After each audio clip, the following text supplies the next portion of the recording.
ಜಲ್ದಿ ಜಲ್ದಿ ಅಂತ ಹೇಳಿ ಆದ್ರೂ ಲೇಟ್ ಆಯ್ತು.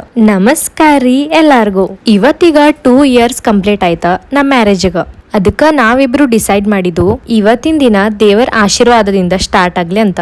ನಾವ್ ಬಂದೇವಿ ಸುಳೆಬಾವಿ ಶ್ರೀ ಮಹಾಲಕ್ಷ್ಮಿ ಮಂದಿರ. ಇವತ್ ಹುಣ್ಣಿಮೆ ಇರೋದ್ರಿಂದ ರಶ್ ಇರ್ತೈತಂತ ತಿಳ್ಕೊಂಡಿದ್ದು. ಏನ್ ಗೊತ್ತಿಲ್ಲ, ಈ ದೇವಿಗ್ ನೋಡಿದ್ರೆ ಏನೋ ಒಂಥರ ನೆಮ್ಮದಿ ಅನಸ್ತೈತಿ. ಮತ್ ಈ 2 years ಹೆಂಗ್ ಹೋಯ್ತಂತ ಗೊತ್ತಾಗ್ಲಿಲ್ಲ. ಹಿಂಗ್ ಫೀಲ್ ಆಗ್ತೈತಿ ಈಗ ರೀಸೆಂಟ್ಲಿ ಮ್ಯಾರೇಜ್ ಆಗಿರೋ ತರ. ಖರೇನಾ ಟೈಮ್ ಎಷ್ಟ್ ಫಾಸ್ಟ್ ಹೊಂಟೈತಿ. ಅಲ್ಲಿಂದ ನಾವ್ ಬಂದು ಶ್ರೀ ವೀರಭದ್ರೇಶ್ವರ ಗುಡಿಗ. ಈ 2 ವರ್ಷ ನಾವ್ ಹೆಂಗಿದ್ದುಲ್ಲ, ಬರೋ ಮುಂದಿನ ದಿನಗಳೆಲ್ಲಾನು ಹಂಗ ಇರ್ಲಂತ ಇಬ್ರು ದೇವ್ರ ಹತ್ರ ಬೇಡ್ಕೊಂಡು ಆಮೇಲೆ ಅಲ್ಲಿಂದ ನಾವ್ ಬಂದು ಪೇಟ್ ಪೂಜಾ ಮಾಡ್ಕೊಳಕ. ಪೇಟ್ ಪೂಜಾ ಅಂತೂ ಮೇನ್, ಅದನ್ ಬಿಡಾಕ್ ಬರಂಗಿಲ್ಲ. ಮನಿಗ್ ಬಂದ್ ಕೂಡ್ಲೆ ಫ್ರೆಶ್ ಅದು ಆಗಿ ನಾನ್ ಸ್ವಲ್ಪ ಕ್ಲೀನ್ ಮಾಡಕ ಸ್ಟಾರ್ಟ್ ಮಾಡಿದ್ನಿ. ಕ್ಲೀನಿಂಗ್ ಅದು ಯಾಕಪ್ಪ ಅಂದ್ರೆ ನಾವ್ ನಾಳೆ ಶ್ರೀ ಸತ್ಯನಾರಾಯಣ ಪೂಜೆ ಇಟ್ಕೊಂಡೇವಿ.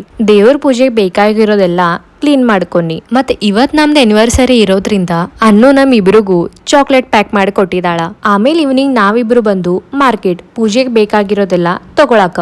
ನಾವು ನೆಕ್ಸ್ಟ್ ವ್ಲಾಗ್ ಒಳಗ್ ಮೀಟ್ ಆಗೋಣ. ಬಾಯ್.